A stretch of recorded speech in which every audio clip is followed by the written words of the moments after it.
Excel PU college ಗುರುವಾಯಿನಕೆರೆ, ಕರ್ನಾಟಕದ number 1 PU college. Admissions open now. ಮೊನ್ನೆ ಗುಲ್ಬರ್ಗದಲ್ಲಿ ಒಂದು ಸ್ಟೇಟ್ಮೆಂಟ್ ಕೊಡ್ತಾರೆ, ಸೇಯಿಂಗ್ ದಟ್ ಈ ಹೆಲ್ಪ್ ಡೆಸ್ಕ್ ನಾವು ಕ್ರಿಯೇಟ್ ಮಾಡಿದ್ದೀವಿ ಬೂತ್ ಲೆವೆಲಲ್ಲಿ. ಸಂವಿಧಾನದಲ್ಲಿ ಯಾವ ರಾಜಕೀಯ ಪಕ್ಷಗೂ ಹೆಲ್ಪ್ ಡೆಸ್ಕ್ ಕ್ರಿಯೇಟ್ ಮಾಡೋಕ್ಕೆ ಅವಕಾಶ ಇರೋದಿಲ್ಲ. ಸಂವಿಧಾನದಲ್ಲಿ ಮತ್ತು ರೆಪ್ರೆಸೆಂಟೇಷನ್ ಆಫ್ ಪೀಪಲ್ ಆ್ಯಕ್ಟಲ್ಲಿ BLA 2 ಮಾಡೋಕ್ಕೆ ಮಾತ್ರ ಅವಕಾಶ ಇದೆ. ಸೊ ಅವರೇನು ಓಪನ್ ಆಗಿ ಒಬ್ಬರು ಮುಖ್ಯಮಂತ್ರಿ ಹೇಳ್ತಾರಲ್ಲ, ದಟ್ ನಾವು ಹೆಲ್ಪ್ ಡೆಸ್ಕ್ ಕ್ರಿಯೇಟ್ ಮಾಡಿದ್ದೀವಿ, ಅದು ಇಲ್ಲಿಗಲ್, ಅದು ಮಿಸ್ಲೀಡಿಂಗ್, ಅದು ಫಾಲ್ಸ್ ನೆರೆಟಿವ್ ಅವ್ರು ಕ್ರಿಯೇಟ್ ಮಾಡ್ತಾ ಇದ್ದಾರೆ.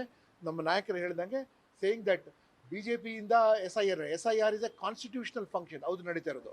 ಮತ್ತು ಎಲ್ಲಿ ಬೆಂಗಳೂರಲ್ಲಿ ಒಂದೇ ಅಲ್ಲ, ಇಡೀ ಕರ್ನಾಟಕದಲ್ಲಿ ನಾವು ನೋಡ್ತಾ ಇರೋದಂದರೆ BLOಗಳು ಮನೆ ವಿಸಿಟ್ ಮಾಡಬೇಕು. ನಾಟ್ ಒನ್ ಪ್ಲೇಸಲ್ಲಿ ಕೂತ್ಕೊಂಡು EF ಅಂದರೆ ಎನ್ವಿರಾನ್ಮೆಂಟಲ್ ಫಾರ್ಮ್ ಡಿಸ್ಟ್ರಿಬ್ಯೂಟ್ ಮಾಡೋದಲ್ಲ, ಮನೆ ವಿಸಿಟ್ ಮಾಡಬೇಕು. ಯಾರು ಮನೇಲಿ ಇಲ್ಲ ಅಂತ ಹೇಳ್ದ ಕಾಟ್ ಹೊಡೆದ್ಬಿಟ್ಟು ಅವರು ಹೇಳಬೇಕು ಈ ಮನೇಲಿ ವಾಸ ಆಗಿಲ್ಲ ಅಂತ. ಹೊರಗಿನಿಂದ ಇವರು ಎಲ್ಲರೂ ಕರೆಸಿ ಅವ್ರ ಕೈಯಲ್ಲಿ ಕೊಡೋದು ತಪ್ಪಿದು. ಅದು ಕೂಡ ನಾವು ಪ್ರೊಟೆಸ್ಟ್ ಮಾಡಿದ್ವಿ.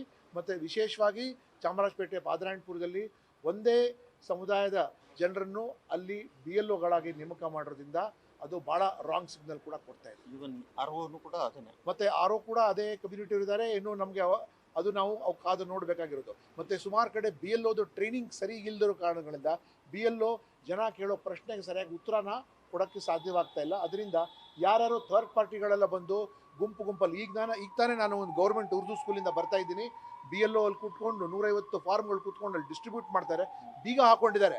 ಅವ್ರಿಗೇನು ಒಂದು ಗೌರ್ಮೆಂಟ್ ಸ್ಕೂಲ್ಗೆ ಹೆಂಗೆ ಅವ್ರು ಮಿಸ್ಯೂಸ್ ಮಾಡ್ತಾ ಇದ್ದಾರೆ, ಅಲ್ಲಿ ಕೂತ್ಕೊಂಡು ನಾನು ಪ್ರಿನ್ಸಿಪಲ್ಗೆ ಹೇಳ್ಬಿಟ್ಟು ಬಂದೆ that this is totally against the constitution. So ಅದೆಲ್ಲ ನೀವು ಕಡಿವಾಣ ಹಾಕಬೇಕು ಅಂತ ನಾವು ಮಾನ್ಯ CEO ಅವ್ರಿಗೆ ನಾವು ಕೇಳ್ಕೊಂಡಿದ್ದೀವಿ. ನ್ಯೂಸ್ ಫಸ್ಟ್, ನಿರ್ಭೀತಿಯಿಂದ ನಿಮ್ಮ ಪರವಾಗಿ.